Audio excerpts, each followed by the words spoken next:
Welcome to another episode of The Unseen Paranormal, where some of the scariest things are unseen. I'm your host, Eric Freeman.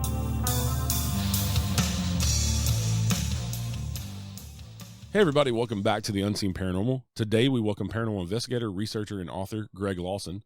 Greg is a veteran law enforcement officer with over 20 years experience as a professional investigator and is a 10-year military veteran where he spent time with the U.S. Army, Navy, and Air Force. He is also the author of 7 books, including How to Be a Paranormal Detective, Diaries of a Paranormalist, and his newest book that we'll be discussing today, Roswell, the After Action Report. You can find all of Greg's books on Amazon, Kindle, or his website, theparanormaldetective.com. Hey, Greg, welcome to the show. Thanks for joining us today. Hey, man. Thanks a lot for asking me on. Haven't talked a lot about UFOs on the show because I don't like to get into like the tinfoil hat territory. And so when I find somebody like you, I like to have somebody, not coming from the conspiracy theory side of things. Here we go. Yeah. And the funny thing is, you say not coming from the conspiracy theory side. Well, as an investigator, I try to keep myself on track. And when you investigate Roswell, your personality slowly evolves into your grandmother's basement, and you have your ball of twine that you're running from this guy's picture to this location to this incident, and taping stuff up all over your wall. It'll drive you insane, man. Yeah, it will drive you insane. Well, I guess the Roswell incident kind of is what started that whole thing back in the 70s, anyway. The tinfoil hat people, and then of course a couple years ago, people are going to go storm Area 51, and it all kind of started with Roswell back in the 40s. Yeah, it was beautiful. The storm Area 51 was one of my favorites. Yeah. Oh, I wish somebody would have had the guts to do it and see what happened. Yeah, it would have been fun to see what happened. If it turned into like the White House Trump thing, to where everybody's just crawling all over the building and taking pictures next to the UFO and stuff, and the security guys are doing nothing. Yeah. The UFO's got sunglasses on and a cigarette hanging out of his mouth. Right. So first, I want to thank you for your military service and your police service, because you've kind of dedicated your entire life to serving people, and I think that's awesome. I come from being a first responder for 20 years, so. Well, then it was a really bad choice. Yeah, that's why I'm retired now. I don't do it anymore. Yeah. So. There's a difference between having a career and having a vocation, and man, I don't know, but yeah. So being with that background, how did you get into the paranormal and interested in Roswell? And you're a paranormal investigator as well, but how did you get into all this stuff? Man, it's going to be really hard to condense 50-something years into to explaining it. But when I was 5, I'll start off there. My brother was 12 years older than me, so he was 17, and he had a Triumph Bonneville motorcycle, like a 1968, 69 motorcycle. Actually, it's probably maybe 67. And he would take me with no helmet and set his 5-year-old brother on the gas tank. And we would go driving around the back roads of central Texas, around north side of Austin, and areas like Fiskville and some of the other no longer existing towns around there. And we would go to abandoned buildings and cemeteries. And we would go to the cemeteries and get off, and he would walk through, and I'm 5 years old. He'd explain, there's dead people here. And then he would go and try to find the youngest kid, that's buried there in the cemetery, and make up some horrific story about him and scare the crap out of me. So that's where that all started. And of course, as I got older in elementary school and junior high, I then did that to my friends who didn't have older brothers to destroy them. And so I destroyed my friends by doing that, and just kind of grew up in high school. And that's what we did. We went to weird places and, we're ghost hunters, but it wasn't a thing in the 70s. It was, you had Hans Holzer and a whole lot of other, people that were writing books and things, but it wasn't mainstream. It wasn't in the news. It wasn't on TV. There was no podcast. So there wasn't YouTube. So, it was, you're kind of isolated on an island doing your own thing because you don't know anybody else is doing it. Right.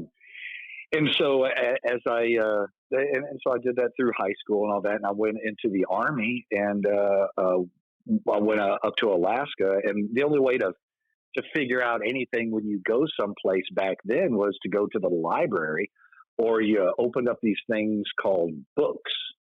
And in books, there was information about the places that you went. So I'd, use the Encyclopedia Britannica or whatever.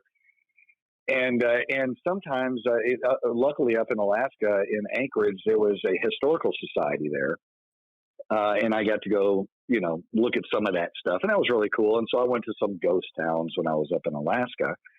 And so I just kind of evolved out of that when I was in the military. Whenever I would go overseas or whenever I would travel, that was the kind of thing that I was kind of interested in. I'd go to weird places and see weird stuff. And then I married this strange and interesting person that was even more interested in that stuff than me. And next thing I know, I'm, in Transylvania doing book signings at Bran Castle, Dracula's Castle. And, it kind of hit mainstream with the books and meeting different people from different TV shows and stuff. And because I don't specialize in a particular thing, I'm not a demonologist, I'm not a ufologist, I'm not, quote unquote, a ghost hunter, I'm a professional investigator. Yeah. So I use my training and experience to then look and evaluate evidence from paranormal things. Therefore, it could be cryptids, it could be UFOs, it could be alien abduction. I was a mental health investigator for 2 years. And for those of you who don't know what that is, it's a cop that wears plain clothes, and he gets called to hospice negotiation, does suicide mediation, and whenever somebody is having a mental crisis, then the police will show up, make the place safe, and then call in a mental health investigator, and I would go in and evaluate them and figure out whether or not they would benefit from mental health treatment. We take them to the state hospital or whatever. In doing that, I interviewed a whole lot of people that describe incidents and experiences of alien abduction. So that was really interesting to me. And then when my wife got me involved in going to Roswell, she had a friend that lived up there, and we would go to Roswell. And we started going on July 4th weekend, which is the weekend that they do the convention, the UFO convention, because the Roswell Incident kind of happened a couple of weeks before and a few days after the 4th of July. So that's when they have the convention up there, and it's fantastic. And we would go to that, and I went to all the seminars, the alien abduction seminar, the military mind control seminars, and you just sit here and listen to these just amazing stories of people's experiences, and really got me interested in it. So that's how I delved off and got into the Roswell thing, and ended up writing a book after researching.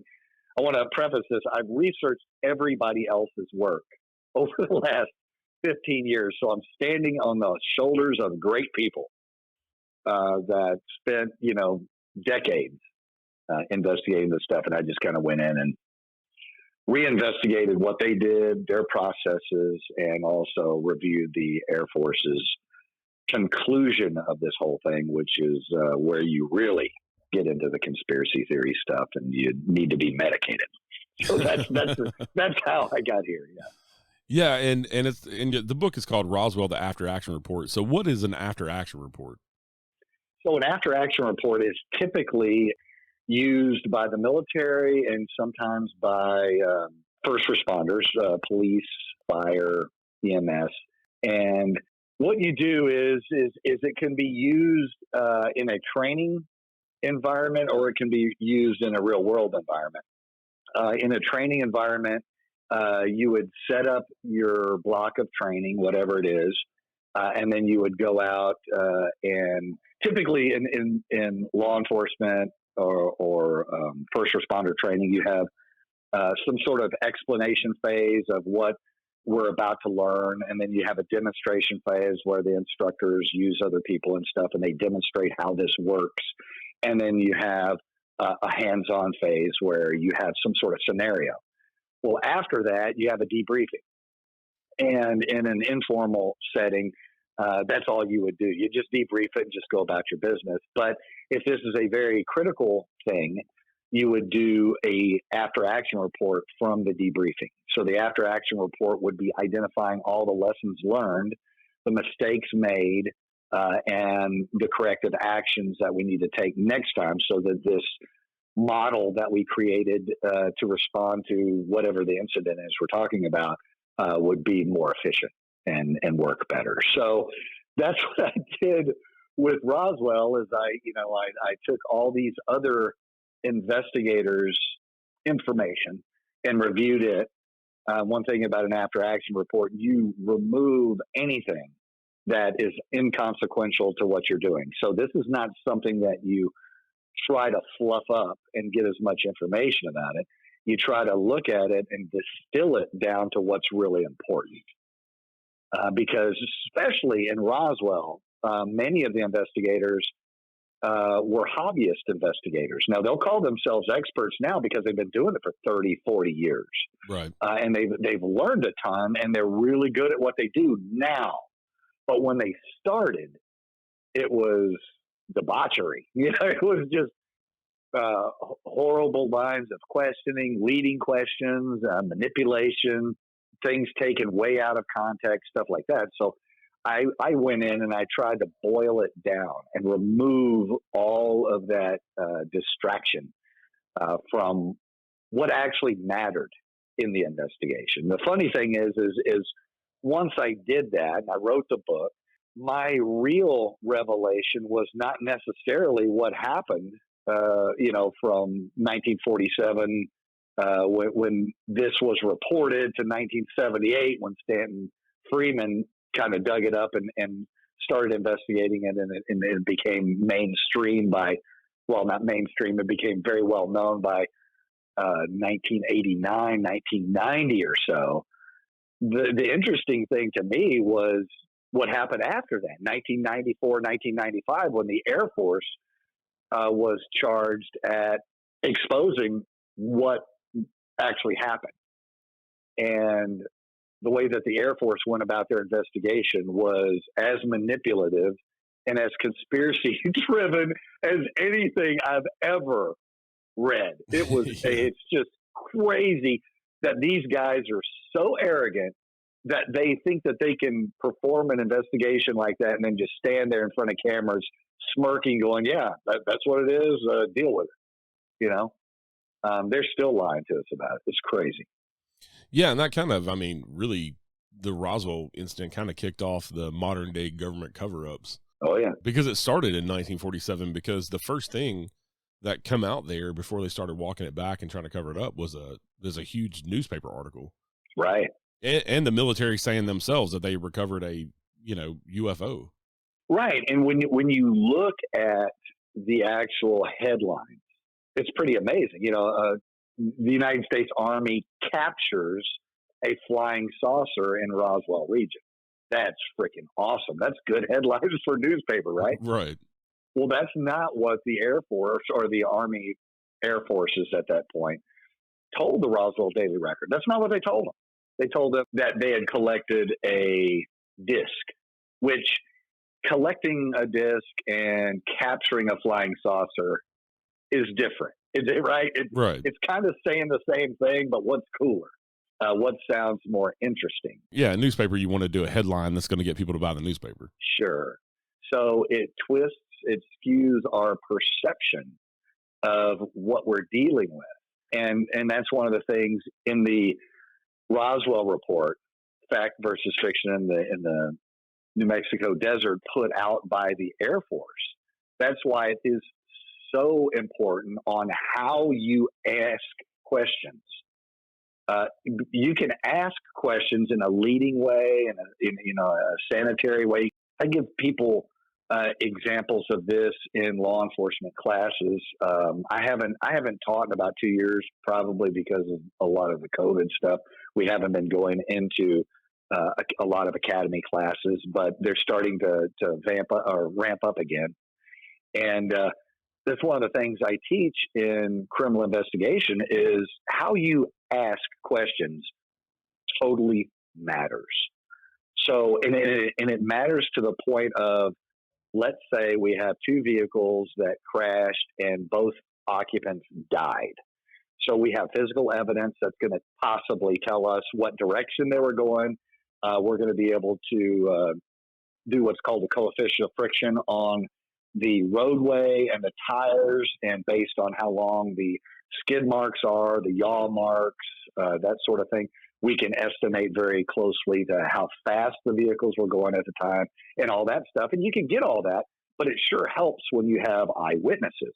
Right. And we all know that eyewitnesses are really good, but it can get very convoluted and it can get absolutely wrong depending on your eyewitness. So if you're sitting there talking to somebody and you say, how fast were the vehicles driving when they careened into each other, when they smashed into each other, or when they collided into each other, or when they touched each other, or when the incident happened?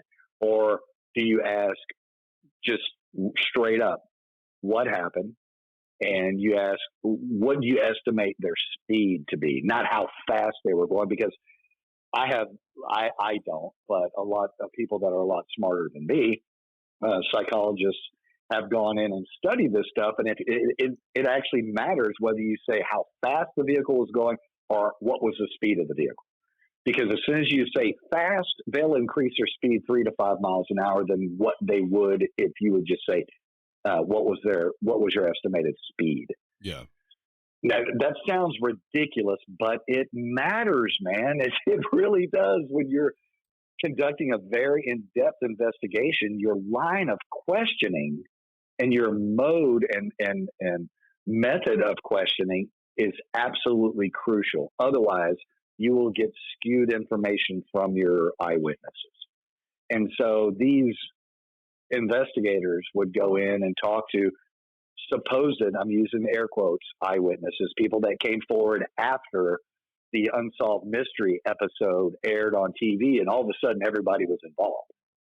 Before that, nobody was talking about it, but as soon as it came out on TV, then you had people calling in, hey, I saw this, I did this, I knew this guy that talked about the flying saucer, and it all came to life, right?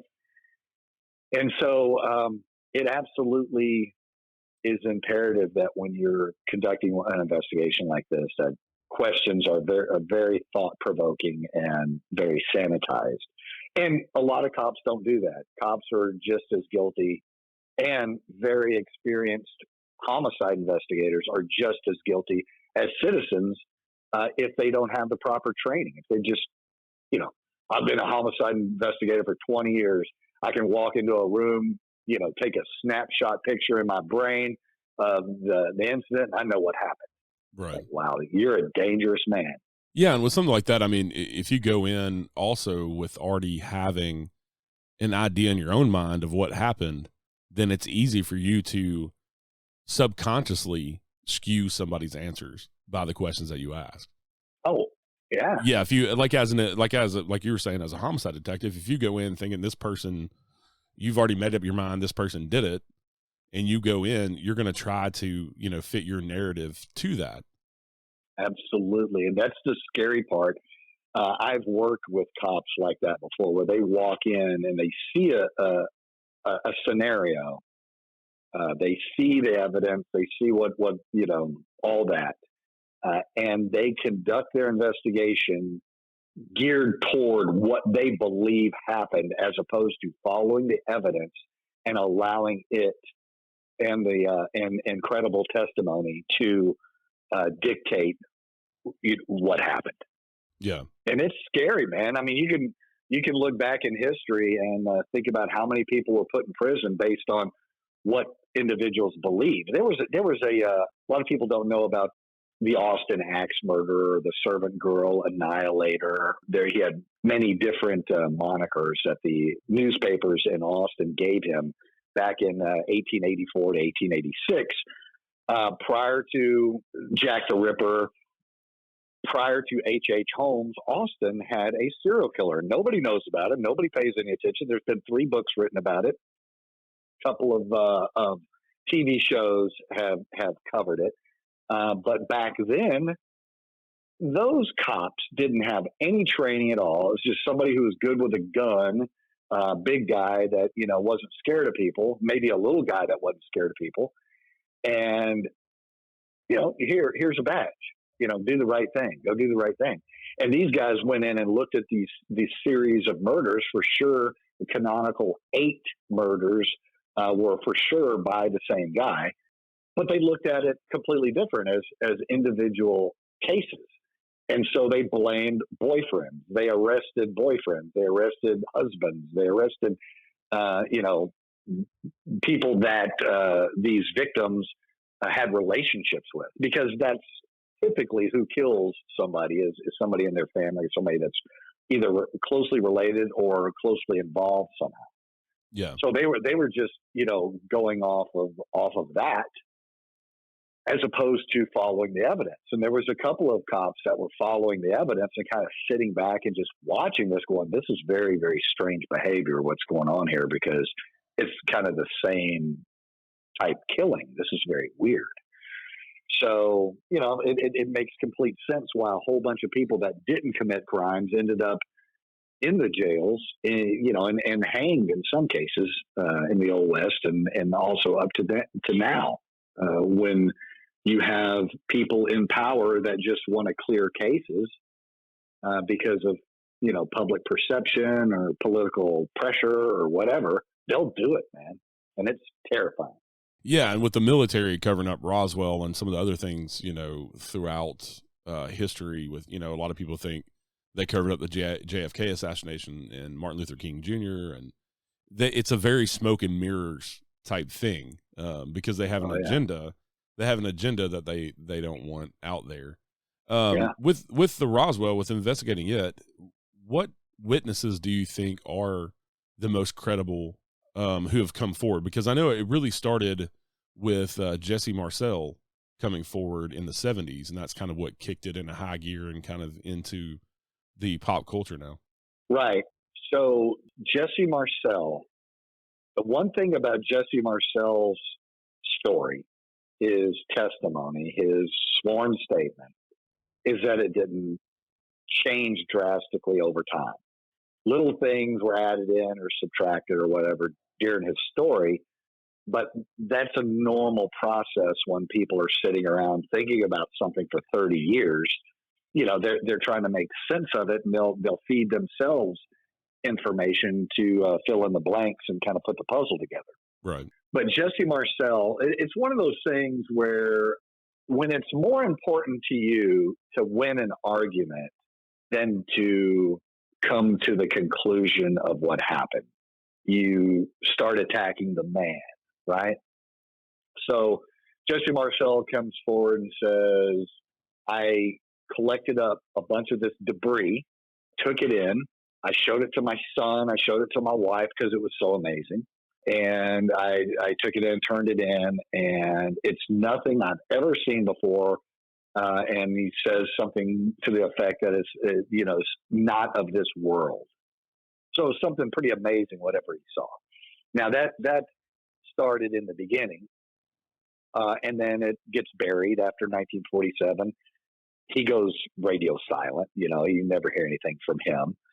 He ended up getting out of the military shortly after that.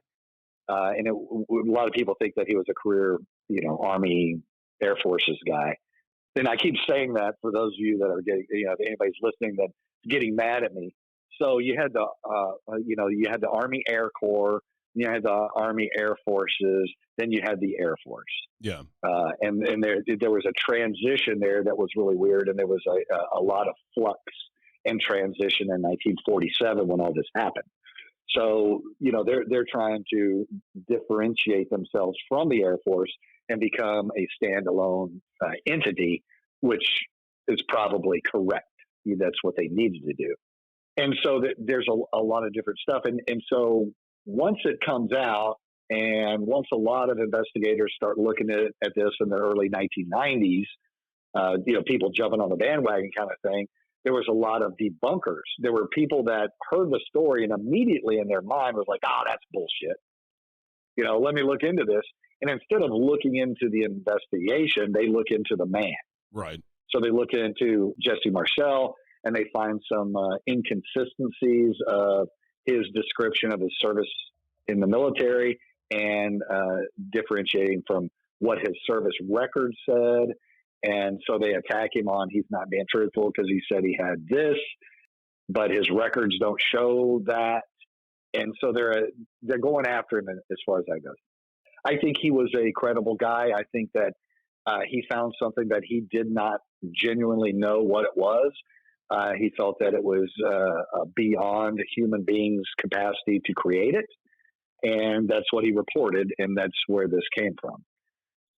So when you look at that, and you look at the fact that he said debris, and then you got other people saying spaceship, kind of like, what was going on here? Was the contemporary theory, for the most part, is that something crashed on the Foster Ranch in New Mexico, northwest of Roswell, closer to the town of Corona. And that was a debris field that was picked up by Jesse Marcel and Sheridan Cabot and Bill Rickett. And they take it back and dump it off, and that's what they found.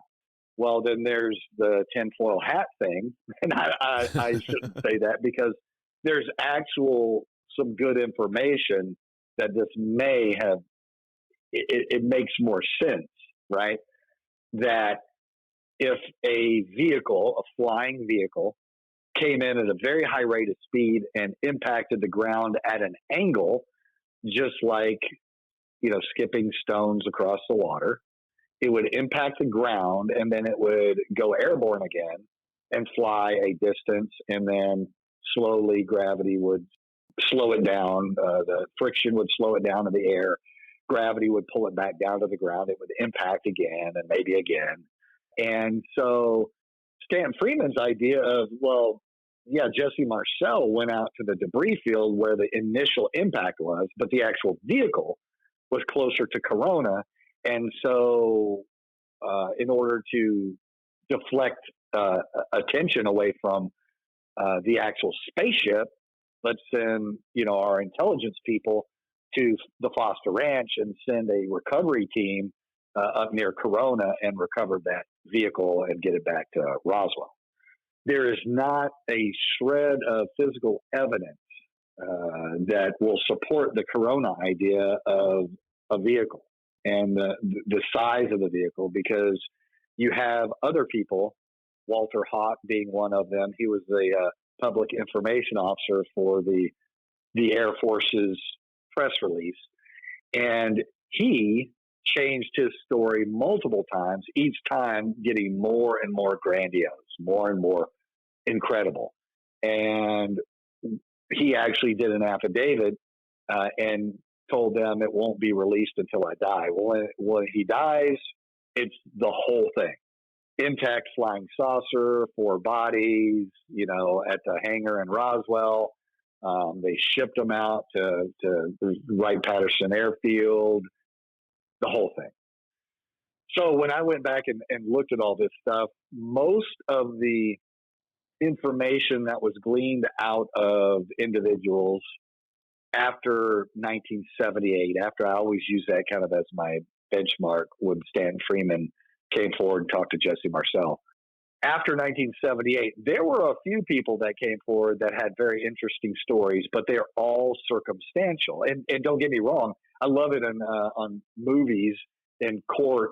They'll say, "Oh yeah, that evidence is just circumstantial," and they move on. Well, circumstantial evidence is great. Think about it.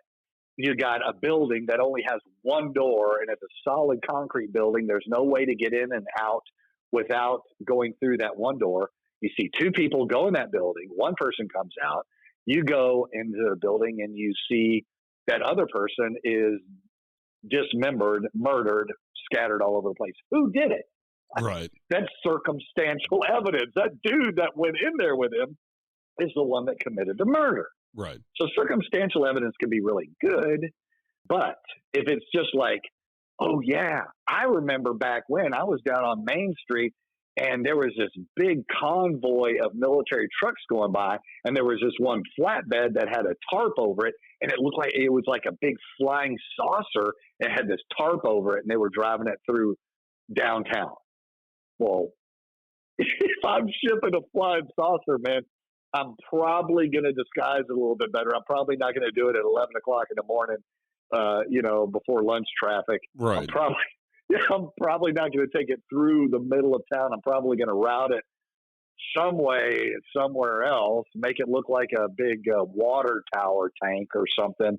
I'm going to try to do something like that. So while some of this circumstantial evidence could be applied to it, I removed it. In my investigation, my opinion, my after action report, I removed that stuff because I just don't feel that it's relevant. It doesn't serve any purpose in this, and it's not going to serve a purpose if I were to write an affidavit to try to bring it before a grand jury and get an indictment. They're not going to hear that. So yeah, it gets really convoluted and it gets really weird. Yeah, and it also makes you think, how much was that part of the cover-up with the misinformation as well, for that affidavit to come out after he died, and he was still doing his job basically for the government of putting out all this Sure. misinformation. Yeah, and one of the things that people get all sideways with is, all right, there's a vehicle crash out there, need somebody to go out there and investigate it. Let's send our intelligence officers. Does that make sense? Well, yeah. Intelligence officer is going to know all the vehicles, all the stuff, everything he should know. An intelligence officer it would be able to look at a shadow of an aircraft, and he should be able to say that that's a German Fokker or whatever. Right. And that's part of his job. So they send him out there. But the other interesting thing is they send a counterintelligence officer out there with him. A counterintelligence officer, his number one job is to confuse everybody. It's to make nothing of something. So they send a counterintelligence officer out with the intelligence officer. And that right there tells me a lot of things about what their intent was to begin with. And then, when you're talking about Jesse Marcel saying I collected some debris, and then Walter Haut in 1947 doing a press release with the base commander, Colonel Blanchard, and releases this press release saying that we, collected a disc. Well, that when you say a disc, that tells me that it's an intact thing, not debris. Right. Because I've had people say, well, it could be that or not. I'm like, no. These guys were, at least Blanchard was a career officer. When he releases, which it should go through his office, right? It's his base. If he's going to release a press release, he's going to read it, make some corrections, and then say, yeah, go ahead and send it out. They're very specific about what they do. If it's debris, it's debris. If it's an intact disc, my friend, it is an intact disc. Right. So that's the interesting thing about that for me is the difference between the two and the press release of what Jesse Marcel says. And you have other people that attack Jesse Marcel too, because they're like, okay, so we're supposed to believe everything that these guys from the 509th Bomb Wing tell us. And we're supposed to believe them because they're the best of the best. They're the only nuclear capable bomb wing in the world at the time. So they're hand selected. They're all the best of the best. And we're supposed to believe them just based on that. Yet Jesse Marcel, Major Jesse Marcel, the intelligence officer of the 509th Bomb Wing, collects up debris from an extraterrestrial spaceship and then brings it home to his son and exposes his family to this stuff that doesn't go right, that doesn't follow. If he's this incredible guy that's top secret, very smart, knowledgeable dude, why in the world would he bring space debris home to his family that could have radiation on, could have microbes on it that infects everybody, could be, all this stuff. And I stop people there and go, wait a second, where are you getting microbes and radiation? Well, it was, okay, in 1947, they were having United States military people stand under atomic aerial blast. Right. To figure out what the situation was, what it caused. You're evaluating their behavior based on contemporary knowledge today. And there wasn't a TV. People didn't have TVs in 1947, so they didn't watch Outer Limits and, the Twilight Zone and that sort of stuff. So this space stuff, radiation, microbes, alien, whatever, that wasn't even in their head. He just found this stuff and he thought it was something amazing, and he wanted to share that, have that special bond with his son and go, you can never talk about this. This is something not of this world, and we're probably the first human beings that have ever seen anything like this. And so they go through it, and then he takes it to the I could see that happening, even though he has a super secret ultimate security clearance. I could see a human being making that call. Right. So, and you actually got to meet Jesse Marcel Jr. and talk to him. I did. Yeah. Yeah. I've broke bread with him. I've hung out with him. And that's another thing. He never changed his story. He was working off of a young child's memory of his dad bringing home this debris. And he remembers the little I-beams. He remembers some little writing on the side of them. He remembers what would be described as a type of tinfoil kind of thing, which, all of that, the memory metal turned back and forth. Well, you couldn't break it. And when you folded it up, it would just pop right back. And, well, how is it in pieces if you can't break it? Right. How are there no – it's like it's indestructible, but you can crumple it up in your hand. It's just, it's just real weird stories that came out of that. But, you have Mac Brazel, the guy that started this whole thing. He found that material on the Foster Ranch. I took some of it years later, and this is why I kind of took them out of the mix also. But his neighbors, the Proctors, later, in the 1980s or 90s, they testified that he brought this material over and showed it to them, and they're the ones that said, hey, you need to take that to the sheriff. There might be a reward for this stuff, because there were so many balloons dropping out of the sky over there during that time that people would find this material, and on some of the equipment, it would say whether or not it was, there's a reward if you turn this back in. So, they're the ones that encouraged him to go see the sheriff in Roswell, because it was closest to the Roswell Army Airfield, and turn the stuff in. And that's what started the whole thing.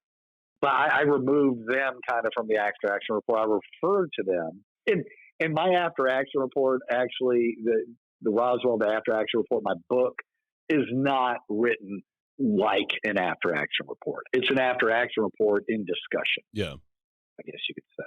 I didn't want to make this military looking thing, where you're just trying to decipher what what each event was. I kind of go back through it and evaluate their perspective and what those individuals that were directly involved with the incident had to say about it. Yeah, and whether it was an actual UFO that crashed or it was a top secret military something, there was definitely a cover up there, because they've put out all this misinformation and they've covered up. So they're covering something up. And so after doing all this research and writing the book, what is your opinion? What do you think? Do you think it was a UFO? Do you think it was, some top secret military craft or balloon or? So based on my training and experience, based on the lack of evidence and the overwhelming amount of testimony, I have to look at it in two different ways. In a criminal investigation, you have to have probable cause. And that probable cause has to meet the elements of the crime, and then you indict somebody. So probable cause is you see a man exiting a building with a broken lock on the front, and he's carrying a computer and jewelry and stuff like that. So it's probable cause to stop and detain this person and conduct an investigation, and come to find out that he doesn't own the house, he doesn't own the property, and you articulate that you believe that he was stealing from a habitation, and his intent was for his own benefit and to not return this material to the rightful owner, which is the definition of burglary, right? So you charge him with burglary. In the Roswell situation, we don't have that. We have a whole bunch of stuff going on. We don't have any physical evidence, and it's very interesting. So we have reasonable suspicion that weird stuff is afoot, right? Right. There's something crazy is going on. I have reasonable suspicion. So that gives me authority to, kind of detain people for a reasonable amount of time to conduct my investigation further. And yet I don't come up with anything. So sooner or later, I got to just release everybody, and that's it. And that's where I am in a criminal investigation with Roswell. Is got all this crazy stuff going on and everything, but I don't have the smoking gun, right? I don't have the aliens. I don't have the material. I don't have the spaceship. I have no physical evidence, but I do have some great people that came forward with a lot of very interesting testimony. So criminal investigation, right? So in law in the United States, you have criminal, and then you have civil. Civil is divorces, suing people for money, for wrongdoing, or whatever. In making a case for a civil investigation, all you have to have is preponderance of the evidence, not evidence beyond a reasonable doubt. Right. So in the United States, you could not get an indictment for the Roswell crash, but you could get a civil judgment. Because when you have 700 people come forward and say this happened, but you don't have any evidence, that is preponderance of the evidence, and it's not beyond a reasonable doubt, but it's preponderance. It's like, wow, how can this many people believe that a spaceship crashed here? Right. So if we took this to a civil court, I believe that the judgment would be rendered that an extraterrestrial craft crashed someplace in New Mexico. And that would be the ruling. That's what I believe. And that's if the judge and jury didn't go in with a bad attitude to begin with, with a tinfoil attitude to begin with, because we've already talked about that, right? It's what are your what's your predisposition before you go into your investigation? That's the thing that scared I've seen it happen with federal agents in law enforcement, and in the Roswell report that was put out by the Air Force in 94, 95, it's terrifying. The head guy, Colonel Weaver at the time, just wrote a book called Backstory Roswell. And it's his reflection. He's retired now, and it's his reflection back on his investigation about the Roswell Incident. And he writes in Backstory, he wrote, clearly, we had to do better than a snarky but true response in order to answer the congressman's questions, however goofy it was. Wow. Yeah. You want that guy investigating your case, right, where he's stepping in and saying, wow, a U.S. congressman asked us to look into the Roswell Incident flying saucer thing. This is goofy, but I guess we got to, at least answer him, not as a smart ass, but just, I mean, you don't want that guy conducting your investigation. Here's another, I posed the question. 1994, in 1990 is Desert Storm. 1994, military is still managing things in the Middle East. We're in a quagmire. We're doing all kinds of stuff over in the Middle East. We're fairly busy. Our Army, Air Force, Navy has been very busy, and we're not in wartime level, so we don't have a bunch of extra stuff running around. But we're having to manage this stuff, and we're having to deal with everything in the Middle East and in Central and South America. So you got a lot of stuff going on, and you're a general of an Air Force base or whatever, and you get a request from a congressman, hey, I think there was a flying saucer that crashed in 1947. That's 1994, 1993. I need you to look into this. Are you going to put your best people on that? Right. So right. If you have, you're sitting there going, what? I have enough to do and you want me to chase flying saucers? Really?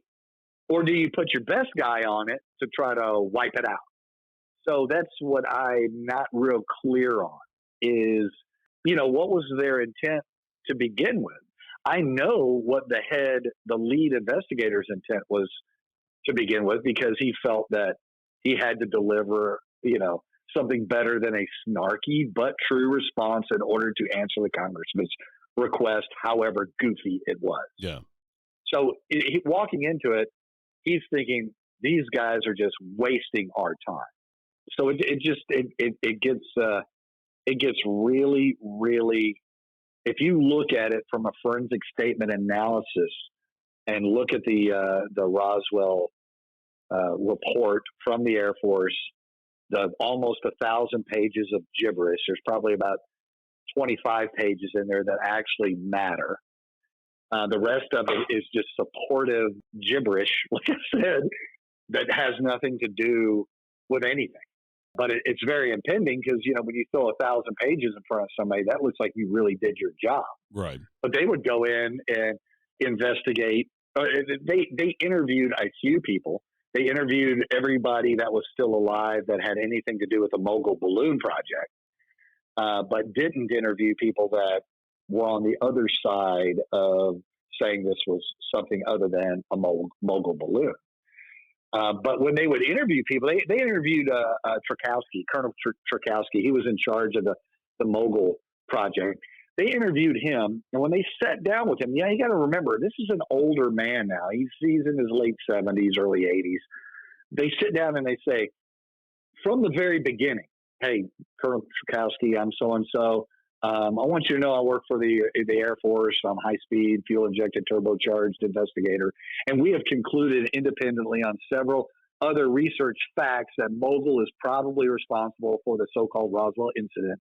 The Air Force position on that is that it was a misidentified balloon. That's how you're going to preface the questions you're going to ask your witness? Yeah. You never do that. I'm a lieutenant for a patrol shift now, but I've been a detective. I've supervised detectives. If I had a detective that went in to a interview with a witness or a suspect or a victim and did that, I would pull him off that investigation and get him some retraining. And the way that they did this, you have to look at it and go, okay, was this incompetence on the Air Force part or was it by design? And I would like to say it's by design. Yeah. Their whole idea was we're going to package this into this nice little thing and hand it over. I mean, they would say stuff like this. I mean, think about it. You're an old man. You're working off of 50-year memory at this point. This stuff happened 50 years ago when I was, a very young officer or some of these other guys that were, grad students from New York. And you're sitting there trying to remember, out of the 100 balloon launches that you did, what particular balloon launch could have confused everybody and crashed out there in the desert. And the investigator says, Jim, who is one of the other investigators, he goes, Jim has culled through literally millions of pages in various archives and repositories. No, he didn't. Yeah. You just lied to me. Yeah. You lied to me and you're manipulating this. This is manipulative exaggeration. When he says literally millions of pages, that means at least 2 million, right? Right. If he said 8 million pages, I'd be one, but no, million. So it says at least 2 million. If you take 2 million, Jim would have had to have read approximately 110 pages a day, 40,000 pages a year for 25 years just to get through 1 million. Right. 25 years of reading, 110 pages a day. So, I mean, and that's where kind of my expertise from law enforcement, from forensic statement analysis, forensic interview analysis, 911 call analysis, that sort of thing. These are all new techniques that have come forward, and they're not just proven techniques through local cops or proven techniques through FBI. They're proven techniques through psychologists that work on this stuff. And they say, okay, there's certain patterns that people use for deception in verbal communication. And we can prove this to be true. And over and over and over, the same thing. So in this case, it was a specific technique of manipulative exaggeration. Questioning such dedication would be an insult to the officer. So you say, I've looked at millions of this. I'm a colonel. I have a top secret security clearance. It's mogul. You just kind of go, well, okay. Yeah, that's all right. I thought it was a spaceship, but when you say that, I'm going to go with that because, I mean, you're the expert. You're the one that's looking through this. Right. And it's just amazing. I just went through this thing and I just took a red highlighter and just bled all over these transcripts and statements. And it's like, oh my God, these guys are just twisting this thing. Actually, they're not twisting the information. They're twisting and manipulating their witnesses that they chose to interview's information. Yeah. And starting off by saying, this is where we stand and this is kind of what we want you to say. Yep. Yeah. And when they were talking to Professor Moore, they were like, okay, all right, Professor, hey, glad you could meet with us. You're familiar with all the popular literature and the various crash sites and stuff. 1 crash, 2 crash, 3 crash sites and all that craziness. You're right there. You're telling him whatever you've heard or whatever you might believe. If you believe there was more than 1 crash site, you're crazy. Yeah. So you don't step off into that. You have a PhD in whatever he's got his PhD in, back in the 40s.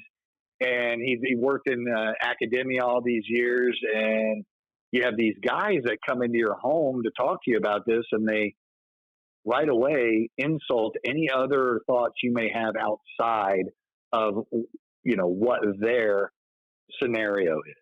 I just sat back and went, wow, these guys are masters at doing this. Or they weren't taking it serious, and they would fly out to these different locations and stay in a hotel and get drunk the night before and come in with a hangover and just do a really sloppy job. One of the two. I'm not sure which one it is. Right. So I've hung around after 10 years in the military. I've hung around with enough officers and enlisted people. I know what they do when they deploy someplace. So, who knows? So with you served on the Nimitz aircraft carrier. I did. And right. So it's kind of been in the news the past couple of years with all this disclosure stuff and with the UAP videos. What do you think of all that? Good stuff, man. I'm really proud of these pilots coming forward because, prior to any physical supportive evidence, pilots were quiet about what they see in the skies because they don't want to, seem like, oh, they're having visual hallucinations. Right. Or they're being weird or whatever. Well, now that they have actual video of these objects, that's a little bit more supportive and emboldens you a little bit to come forward and go, hey, I don't know what these things are, but this is happening. This is really happening. This is no joke.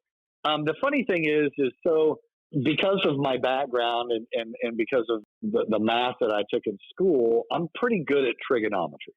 And trigonometry is all about getting one thing from one place to another. And it's evaluating navigation and how do you get from one place to another and what things are doing.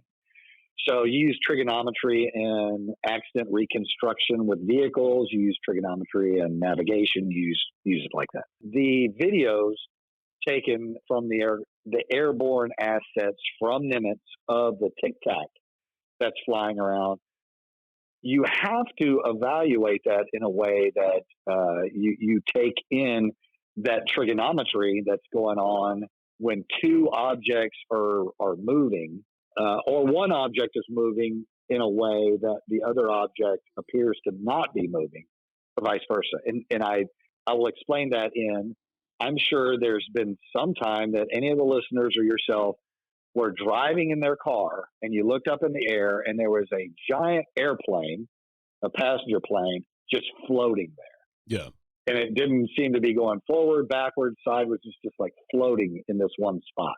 Well, that's because that passenger airliner was going 300 miles an hour, and it was on a trajectory in such a way that it was relative to your trajectory in your car driving 60 miles an hour, as to make it appear that it was stationary when in fact it's going 300 miles an hour one way, you're going at an angle, you're going 60 miles an hour in another way. And at that particular moment in your visual field, it is not moving. This can be shared also as far as speeds go. When you have an 8-lane highway and you send somebody 60 miles an hour down that 8-lane highway, it does not look like they're going nearly as fast as if it's a dirt road in front of your, 10 feet in front of your house. And that car goes by you at that same speed. It seems like it's really hauling ass. Yeah. And so that's what's going on a lot with the videos that are being taken by these aircraft. Is I would have to sit there and look and do some really good calculation on speed and direction of the aircraft that is taking the video, and then speed and what is in the background of the object that you're filming. You see what I'm saying? And so that object could be a balloon just floating stationary, moving 1 or 2 miles an hour in any direction.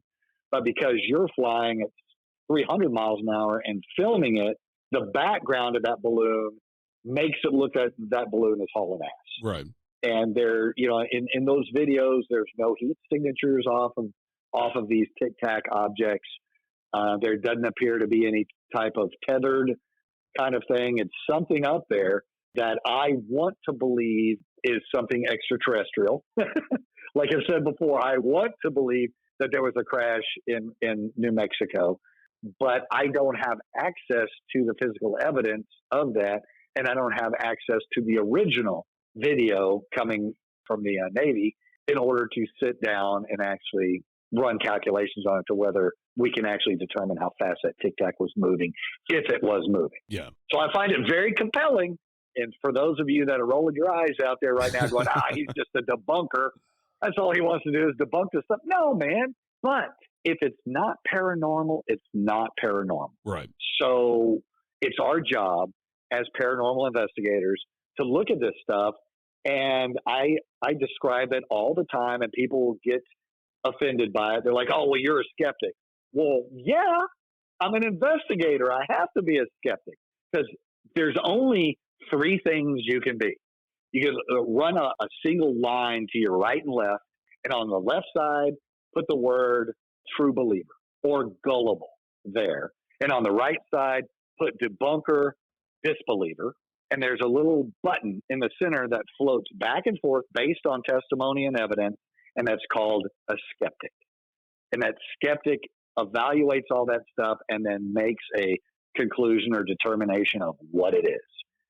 And so that's where I have to be as an investigator, is I have to be a skeptic of what is the most likely scenario of this incident that would have caused this incident to happen. And then why can't I prove that? Because that's the most interesting thing to me about paranormal investigation is what's not there.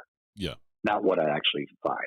Yeah. I call myself a skeptical believer because I go into an investigation very much skeptical. And one of the kind of my mantra with paranormal investigating that I've kind of taken over the past 10 years is that I'm not going in to investigate a haunting. I'm going in to investigate the stories of a haunting.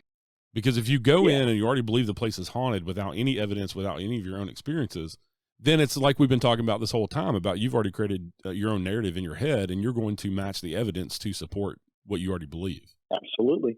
So people make fun of me. They're like, "Oh, you're the paranormal detective, and you didn't know about this. You didn't know about that." I'm like, okay, Dave Schrader of Darkness Radio and of Coast to Coast and everything called me the paranormal detective, and all of a sudden everybody's calling me the paranormal detective, right? So I didn't step forward and go, "Hi, my name's Greg Lawson. I'm the paranormal detective." I didn't say that, but now I do. I always tell people, "Hey, I'm not a paranormal detective. I am the paranormal detective," you know? And so we're in Ireland, and we're driving through this one place, and the group of people, ghost hunters I'm with, they're like, "Hey, let's go to Leap Castle. Leap Castle is just like right up here. Let's stop by there." And I turn around, I go, "What's Leap Castle?" And they all looked at me like I had a third eye. They're like, "You're the paranormal detective, and you don't know the most haunted castle in Ireland?" You know, and I'm like, "I don't know, man. I'm from Texas. What are you trying to do to me?" And so we go to Leap Castle. Leap Castle. If people would ever make one trip, I've been all over the Middle East. I've been in Central America. I've been all over the United States. I've been all over Europe, Africa. If I could take one trip, it would probably be to Ireland in my lifetime. Of course, I'm part Irish, so I guess I'm probably predispositioned to want to go to Ireland. But as far as an experience, man, I had the most amazing experiences while I was in Ireland, and this was one of them. So we go to Leap Castle, and over there, for those of you who have ever been there, like in Britain and in Ireland, there's castles all over the place, and they're in different levels of disrepair and stuff, and depending on how rich you are or whatever, you can have these castles, and some of them you can get really cheap, and British or Irish government will discount your taxes if you keep it open to the public. So you can live there, but when somebody comes and knocks on your door and says, "I want to look in your house," you have to say, "Okay," and let them in, right? So Leap Castle is one of these. And a guy named Sean, who's a musician, and his wife Ann own the place. He bought it years ago, and he's been trying to, keep it as original as possible. It was blown up during the Troubles. They went and blew it up and did all kinds of stuff to it. So it's in really bad disrepair, most of it, but the tower part, the keep part of it is in good repair, and that's where they live. So it's 3 stories, 4 stories tall. In the top of it, there's a chapel in the top, and then there's living quarters, and there's hallways and stuff on the second, third floor. And then their living areas on the first floor. So we go knock on the door. He comes to the door. We say, "Hey, can we look around?" He goes, "Yeah, hold on a second." So he goes and puts his laundry away or whatever he was doing. He was like, "Yeah, come on in. You can have free range of the house. Please don't go in the master bedroom." That's the one place that, I guess they, you don't want people running around where the magic happens. Right. And right. so, so you stay out of there. Well, so our group, we kind of disperse and everybody goes in different places. There's about 13 really good, solid legends of Leap Castle and how this thing came about. It came about in the late 900s. And it's a place where Druids did stuff, and then the O'Bannons got there, and they created a clan, and all this stuff happened, right? Well, of these 13 legends, these 13 ghosts, actually there's like 12 ghosts and an elemental. There's a earthen elemental that is there, like this nature spirit kind of thing. But anyway, there's a scarlet lady, and there's a priest and all this stuff. So we go in there and we're doing this investigation, and Lynn and I go up. Lynn's my wife. We go up into the chapel, and we spent most of our time up there. And it's called the Bloody Chapel because, like in most clans, you got the chief, and if the chief has a series of sons, the oldest son is the one that's going to take over the clan. And in, like British history and that sort of thing, the youngest one typically is farmed out to the churches, right? because by that time the family has run out of money and they're like, yeah, you need to go be a priest and do something. So that's kind of what happened here. The oldest son was taking over the clan, and the youngest son was the priest. And he really didn't I don't think he really cared too much for his older brother, and he was vying to get power over the clan. And one way that he would do that is, of course, in his sermons and stuff on Sunday, and he would put forth his ideas on how things should be run. And one day they were going to have service, and one thing you never did is start the service before the chief got there. Well, the older brother is, just trying to exercise power also, so he shows up late, and the priest decides, you know what? The young brother says, I'm just going to start. So he started.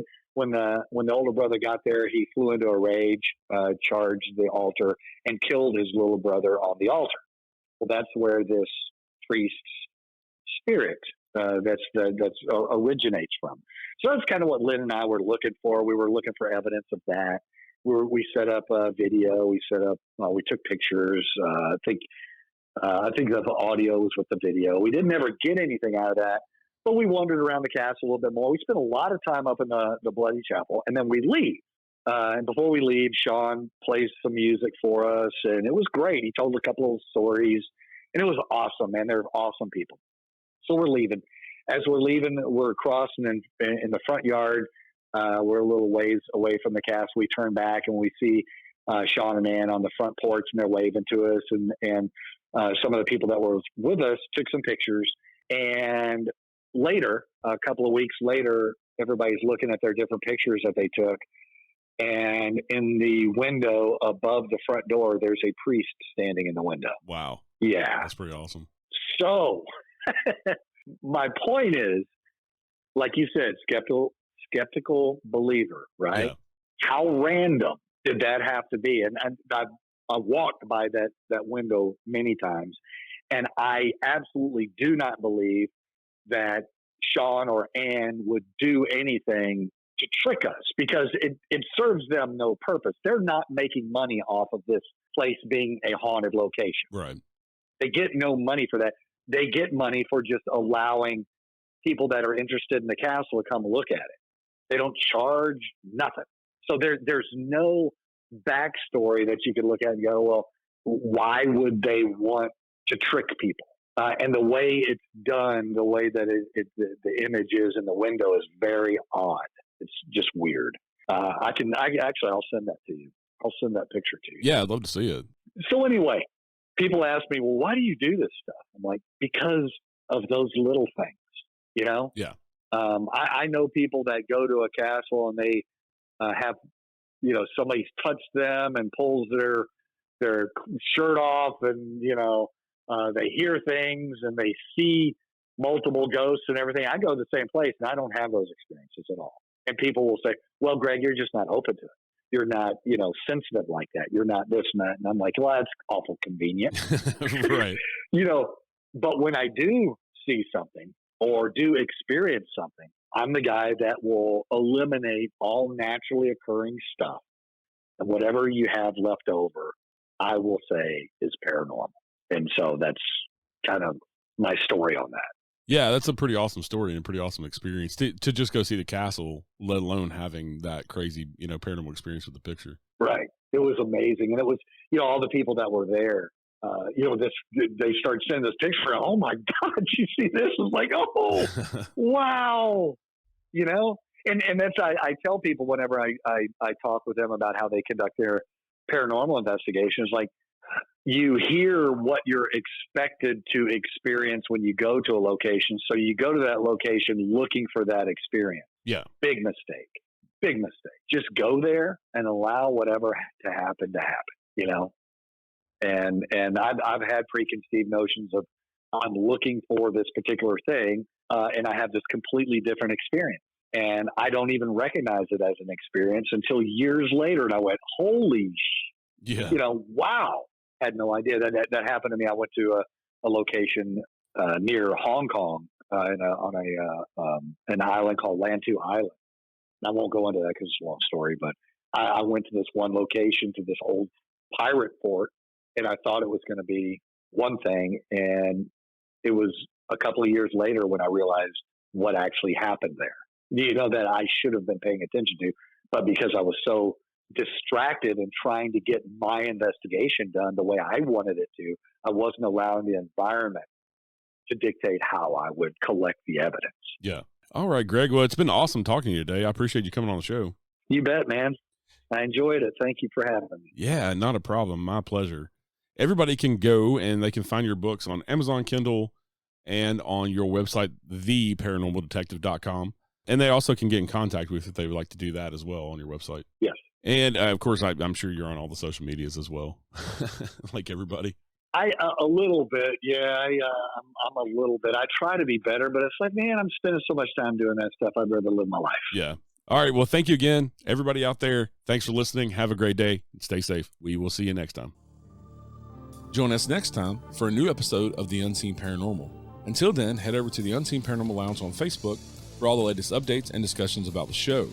You can also find us on Instagram, Twitter, or at unseenparanormalpodcast.com. And please rate, review, share, and subscribe to help more people discover the show. The Unseen Paranormal Podcast is proud to be the ambassador for paranormal for Verbal.com.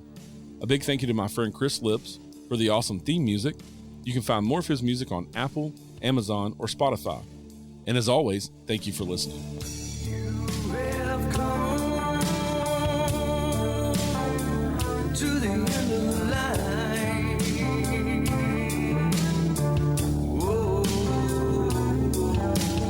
And I can feel you as you pass the other side.